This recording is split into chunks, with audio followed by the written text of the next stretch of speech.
"You took a hit meant for my blood," Gabriel said, his voice a low, vibrating hum that seemed to still the very rain. The guard tried to yank his arm away, but Gabriel didn't budge. "Who the hell are you?" the guard barked, though his voice cracked. Gabriel finally turned his gaze to the man who was about to make you wish you had stayed in the mud. The screech of tires cut through the rhythmic drumming of the rain as a white Porsche Cayenne swerved to the curb, splashing a wave of icy water over the sidewalk. A woman stepped out, shielded instantly by a massive golf umbrella held by a frantic personal assistant.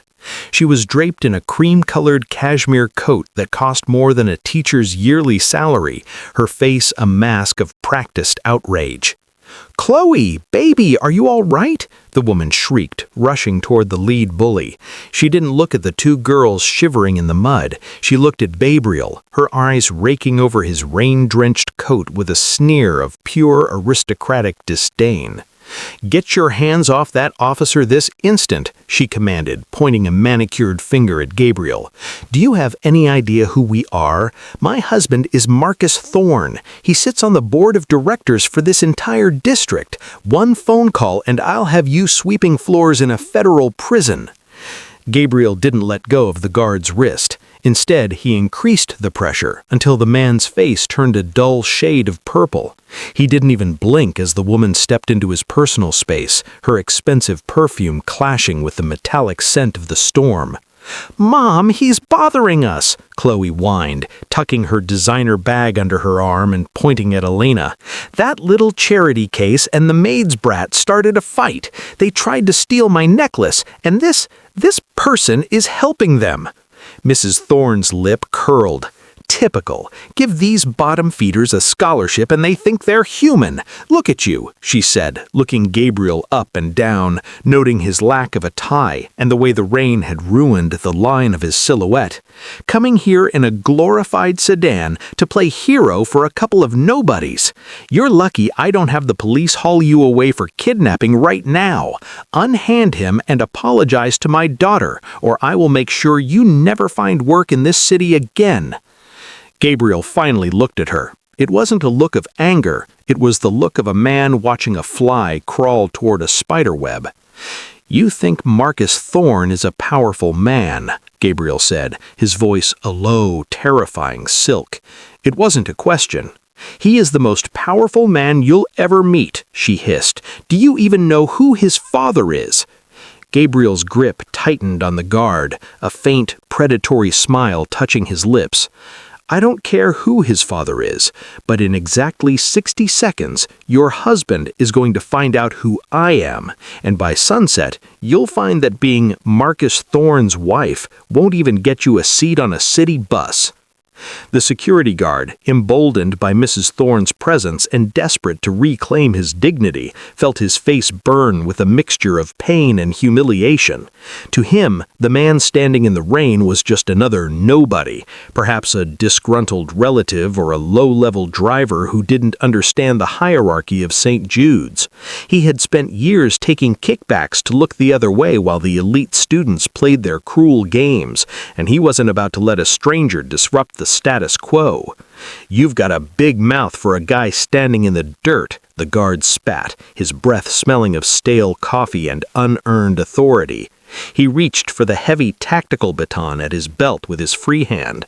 "Mrs. Thorne told you to stand down. Now unhand me before I break every bone in that arm." Gabriel didn't flinch. He didn't even adjust his stance. He simply watched the guard with a clinical detachment of a man observing a terminal patient. "A brave choice," Gabriel murmured, his voice barely audible over the howl of the wind. "Wrong, but brave." The guard lunged. He swung the baton with a practiced, heavy-handed brutality, aiming for Gabriel's ribs. It was a strike designed to incapacitate, to fold a man in half and leave him gasping in the slush. Mrs. Thorne watched with a smirk of predatory satisfaction, already imagining the police report she would dictate later. The impact never came. With a movement so fluid it defied the heavy rain, Gabriel released the guard's wrist and stepped inside the man's guard. Before the baton could connect, Gabriel's palm struck the guard's chest with the force of a hydraulic press. The air left the man's lungs in a violent burst. Before he could recover, Gabriel seized the lapel of the guard's tactical vest and slammed him backwards against the iron school gates. The metal shrieked under the force of the impact. The guard's baton clattered into the mud, forgotten. He gasped for air, his eyes bulging as Gabriel leaned in, his face inches from the man's terrified mask. "You wear a badge to protect children," Gabriel whispered, the coldness in his tone more piercing than the frozen rain. "You stood by while mine bled. You aren't a guard, you're a target." Behind them, Mrs. Thorne's smirk had vanished, replaced with a flicker of genuine unease.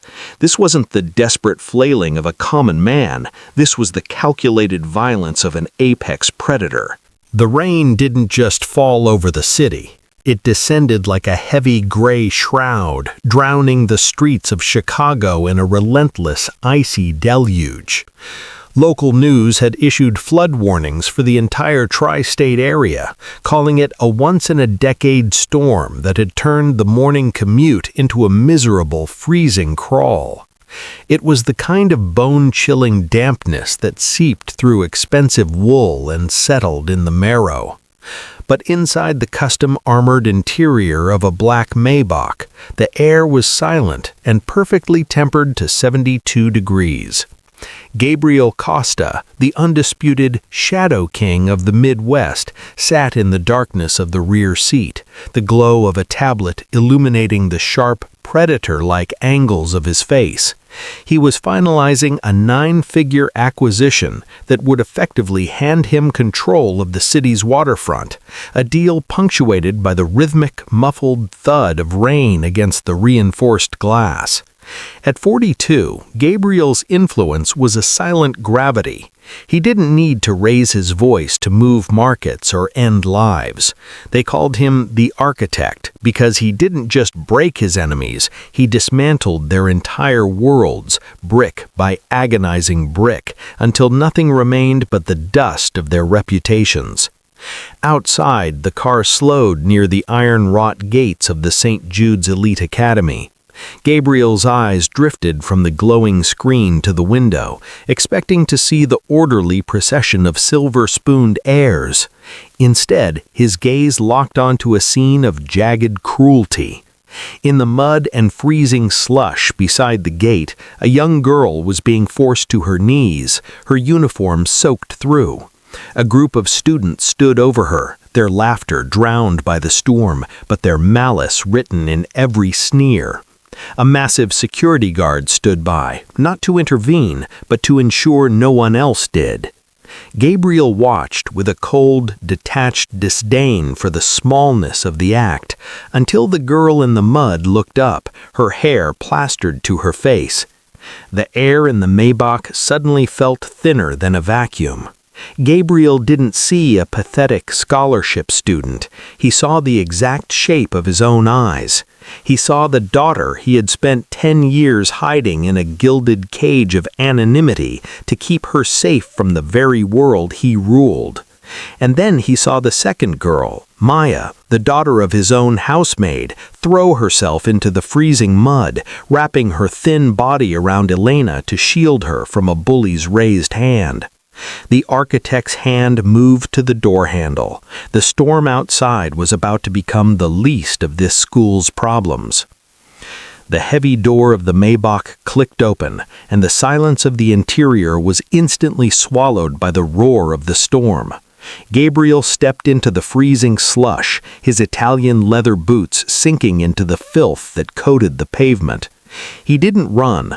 A man like Gabriel Costa never hurried. He moved with the steady gravitational pull of an approaching disaster. 20 yards away, the scene was a chaotic tableau of cruelty. The security guard, a man whose uniform looked 2 sizes too small for his ego, stood with his arms crossed, a smirk playing on his lips as he watched the elite students at play. At the center of the circle, Elena was curled into a ball, her breath hitching in ragged, terrified gasps. "Please," Elena whispered, her voice nearly lost to the wind. "Just let us go." The lead bully, a girl with a designer backpack and a heart of flint, laughed. "The scholarship trash thinks she has a say? You're a stain on this school, Elena. My father owns the firm that handles the school's endowment. You're lucky I don't make you scrub the mud off my boots with your tongue." She raised a heavy metal-bound textbook, aiming it directly at Elena's temple. But the blow never landed. Maya Brooks, the daughter of Gabriel's most loyal maid, lunged forward. She didn't have the stature of the bullies or the authority of the guard, but she had a lion's heart. She threw her thin frame over Elena, shielding the girl's head with her own arms. The book cracked against Maya's forearm with a sickening thud, the impact forcing a sharp cry of pain from her lips. "Leave her alone!" Maya hissed through gritted teeth, her eyes defiant even as her body shivered from the cold. The security guard finally moved, but only to grab Maya by the collar of her soaked blazer, hauling her upward. "Know your place, girl. Intervening in a disciplinary matter involving the board members' children, that's assault." He raised a hand, ready to shove Maya back into the mud to teach her a lesson in hierarchy. He never got the chance. A hand, cold as the Chicago winter and hard as iron, clamped around the guard's wrist. The man froze, the smirk dying on his face as he looked up and up into the obsidian eyes of Gabriel Koska. Gabriel didn't look at the guard. He looked down at Maya, who was still trembling but hadn't let go of Elena's hand. He saw the bruise already blooming on the maid's daughter's arm, the mark of a loyalty his own inner circle rarely possessed. Gabriel reached into his inner coat pocket, not for a weapon, but for a phone. He didn't look away from the guard's trembling eyes as he dialed a single-digit speed dial. "Vincenzo," Gabriel said into the receiver, his voice flat and final. "Bring the fleet to the Academy gates and find out who owns the security contract for St. Jude's. I want the company liquidated by the time I reach the curb." The silence following Gabriel's cold command was broken only by the shivering sobs of the two girls in the mud. Chloe, sensing the shift in the air and seeing the flicker of fear in her mother's eyes, felt a sudden, desperate need to reclaim her dominance. She looked down at Elena, who was still clutching a small, tarnished silver locket against her chest, as if it were a shield. "You think some scary words in a phone call change anything?" Chloe hissed, her voice trembling with a mix of malice and mounting panic. She lunged forward before Gabriel could turn, her fingers snagging the thin silver chain around Elena's neck. With a violent jerk, the link snapped. Elena cried out, her hands flying to her throat, but Chloe already had the prize. She flipped the locket open, revealing a faded, water-stained photograph of a woman with the same hauntingly beautiful eyes as the girl in the mud. It was the only piece of her mother Elena had left, the only thing Gabriel had allowed her to keep from her previous life to ensure her scent remained cold to his enemies. "This is what you're crying over?" Chloe sneered, glancing at the image. "A piece of junk from a dead woman?" With a deliberate, cruel, slow motion, Chloe dropped the locket into the thick, oily slush of the gutter and ground her designer heel into it. There was a sickening crunch of glass and silver. The delicate hinges snapped, and the photograph, the last fragment of a mother's smile, was ground into the gray filth of the Chicago street. Elena's world shattered. She didn't scream, she simply collapsed further into herself, a low, broken moan escaping her lips as she stared at the crushed metal in the mud. Maya reached out, her own bruised fingers trembling as she tried to gather the pieces, but the damage was absolute. The atmosphere around Gabriel didn't just turn cold, it turned lethal. The ambient noise of the city seemed to vanish, replaced by a terrifying pressurized stillness. He looked down at the ruined locket, then back at Chloe, who was now beginning to realize the gravity of the silence she had created. "That was her heart," Gabriel said, his voice so quiet it was more terrifying than a shout. He didn't move toward the girl. He didn't have to. In the distance, the low, synchronized growl of a dozen high-displacement engines began to echo through the rain-slicked canyons of the city. The fleet was coming, and Gabriel Costa, a man who built empires on the bones of those who crossed him, was no longer looking to negotiate. The sound didn't come from the wind.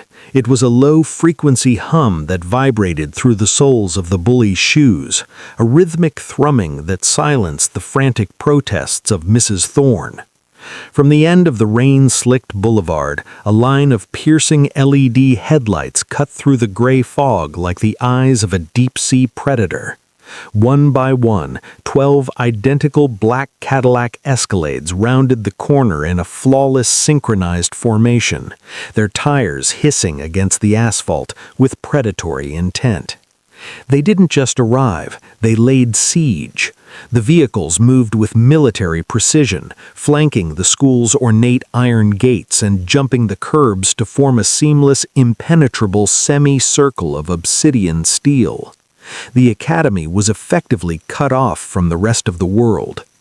Mrs. Thorne's hand flew to her throat, her designer umbrella tilting precariously as she watched the sheer scale of the mobilization. This is a public road," she stammered, though her voice lacked its earlier venom. "You can't block the entrance. I'll call the commissioner." Gabriel didn't look at her. He remained standing over the ruined locket, his shadow stretching long across the slush as the heavy doors of the lead vehicles swung open in unison. 24 men stepped out into the downpour. They didn't wear the ill-fitting tactical gear of the school security. They wore charcoal gray overcoats and earpieces, their movements sharp and devoid of wasted energy. They didn't shout, they didn't brandish weapons. They simply took their positions, hands folded in front of them, creating a wall of human iron that made the St. Jude's elite look like children playing with wooden swords. A man with a silver-tipped cane and a face scarred by a lifetime of shadows stepped forward from the center vehicle, Vincenzo, Gabriel's right hand.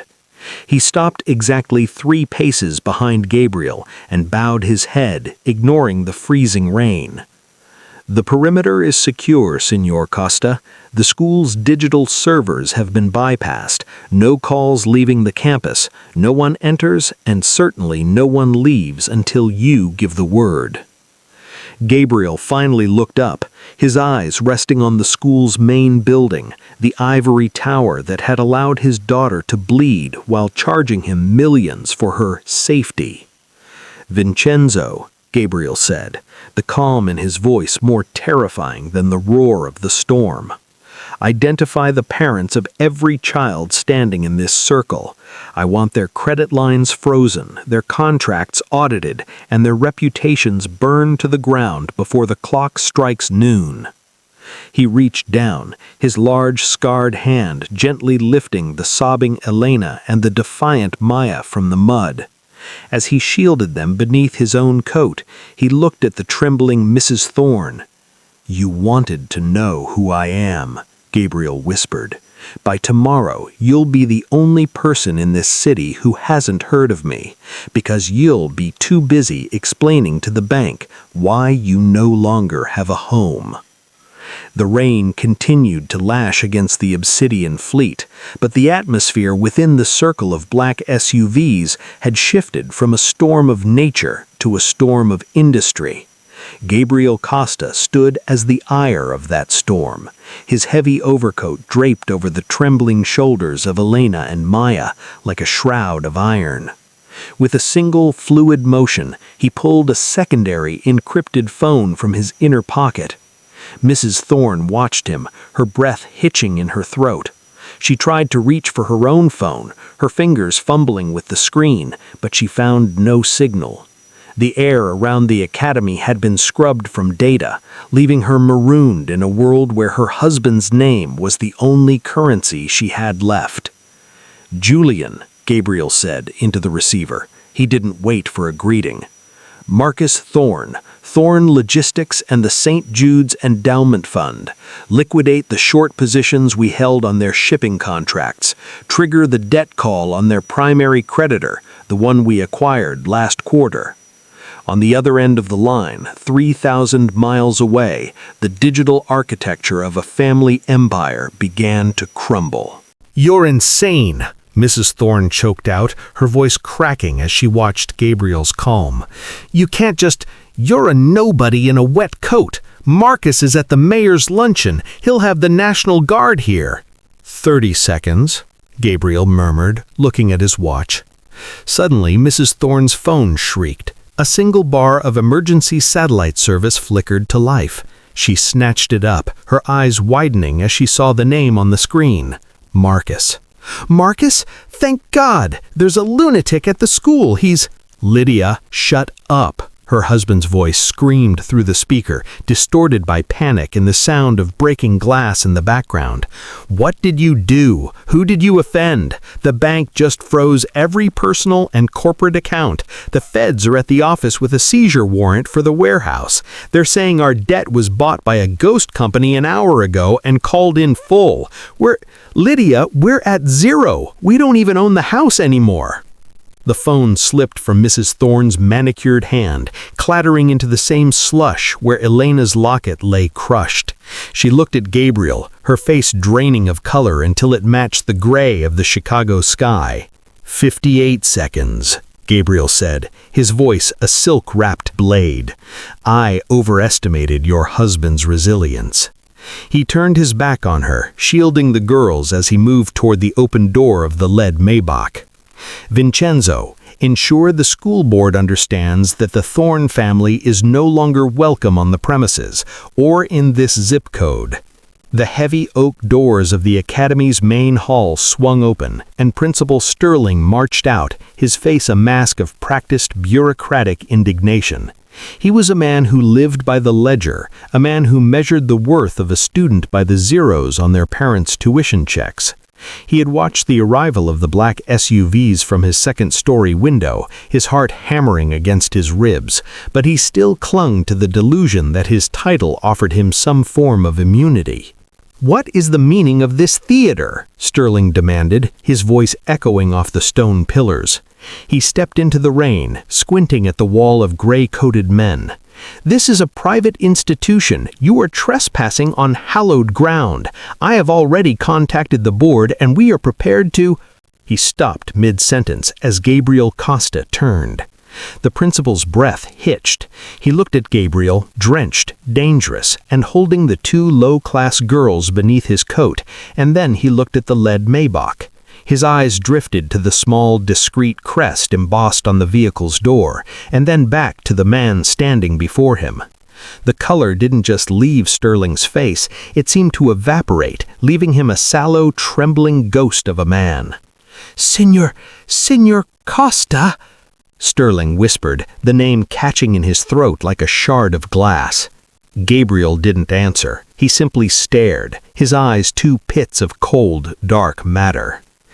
I didn't realize," Sterling stammered, his hands shaking so violently he had to tuck them into his sleeves.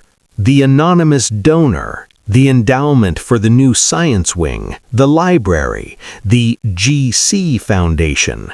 I gave this school $50 million to ensure my daughter was safe. I didn't pay for a science wing. I paid for a sanctuary. And yet I arrived to find her bleeding in the mud while your staff watches for entertainment." "We had no idea she was yours," Sterling cried, a desperate, pathetic plea. "The records, they said she was a ward of a scholarship program. If we had known—" "If you had known, you would have treated her with the same hollow respect you show the Thornes," Gabriel interrupted, his gaze shifting to the weeping Mrs. Thorne. "But because you thought she was nothing, you treated her like prey. You didn't fail me because of a clerical error, Sterling. You failed me because you are a coward who only respects power." Gabriel took a step forward, and the principal nearly tripped over his own feet in haste to retreat. "Vincenzo," Gabriel said, never breaking eye contact with the man. "The endowment is revoked, effective immediately. Call the banks and claw back every cent of the unspent funds. By tomorrow morning, I want this hallowed ground in foreclosure." Sterling collapsed to his knees in the slush, his world ending not with a bang, but with the quiet click of Gabriel's car door closing. The interior of the Maybach was a sanctuary of hushed leather and climate-controlled warmth, a stark contrast to the hollowed-out lives Gabriel left behind on the sidewalk. Elena sat huddled against the door, her small frame still trembling, but her hand was locked firmly in Maya's. Maya didn't look at the luxury surrounding her. She looked only at Elena, her eyes shadowed with a maturity no child should possess. Gabriel watched them from the opposite seat, the glow of the city lights reflecting off his sharp, unreadable features. He picked up the intercom. "Vincenzo, divert to the Brooks residence. Collect Tiana and their belongings. They won't be returning to the servants' quarters." Maya looked up, her brow furrowing in confusion. "Sir? My mom, she's still working the evening shift at your estate. We don't have anywhere else to go." "You don't understand, Maya," Gabriel said, his voice losing its jagged edge, replaced by a deep, resonant gravity. "In my world, there are thousands who claim loyalty for a paycheck. There are hundreds who bow because they fear the consequences of standing. But today, I saw something I haven't seen in a decade. I saw a girl with nothing offer her life to protect my daughter." He leaned forward, his presence filling the cabin. "The academy called you low-class trash. They treated your mother like a shadow that cleans their floors. They were wrong. Loyalty is the only currency I value, and you are currently the wealthiest person I know." The car pulled to a stop, not at the service entrance of the Costa estate, but at the front gates of a private, high-security villa on the north side of the city, a property Gabriel kept for his most trusted inner circle. Tiana was already there, standing under the portico, her face a mask of frantic worry until she saw the girls step out of the car. Gabriel stepped out after them, the rain finally beginning to taper off into a soft mist. He looked at Tiana, then at Maya, who was still clutching the sleeve of Elena's ruined blazer. "Tiana," Gabriel said, his voice carrying across the quiet driveway, "from this moment on, you are no longer staff. You are the chief of staff for the Costa household. And Maya," he turned to the young girl, placing a heavy hand on her shoulder, "you shielded the blood of the Shadow King. That makes you family. You will have the same tutors, the same security, and the same name as Elena. No one will ever look down on you again, because to look down on you is to look into my eyes."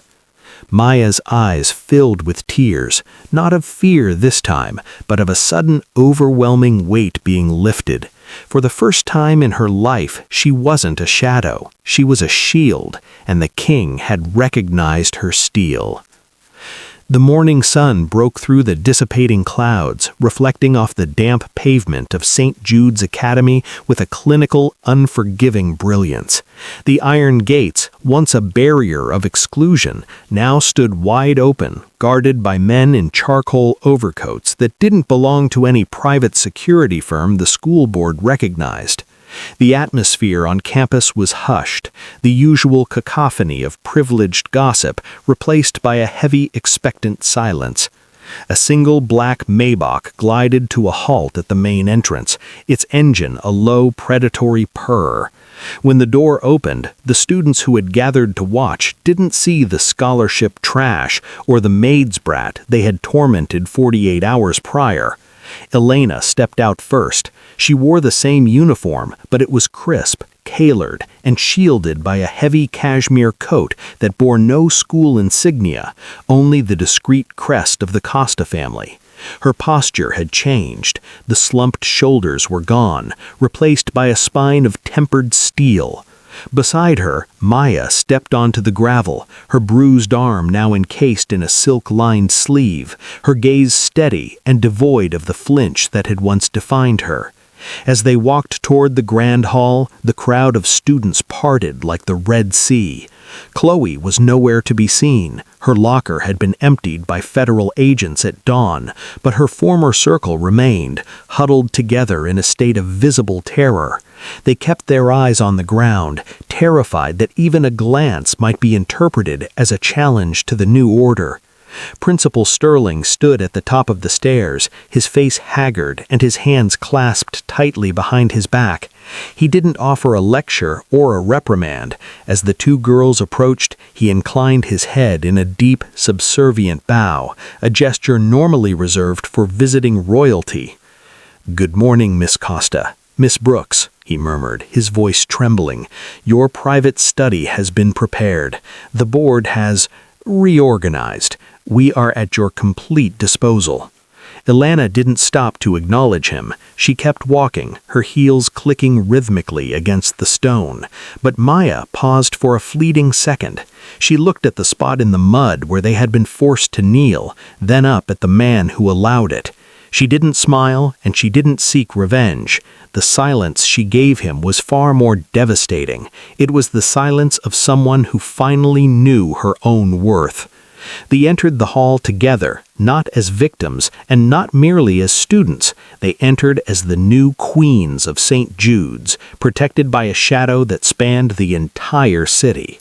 The era of the elite was over. The era of the architects had begun.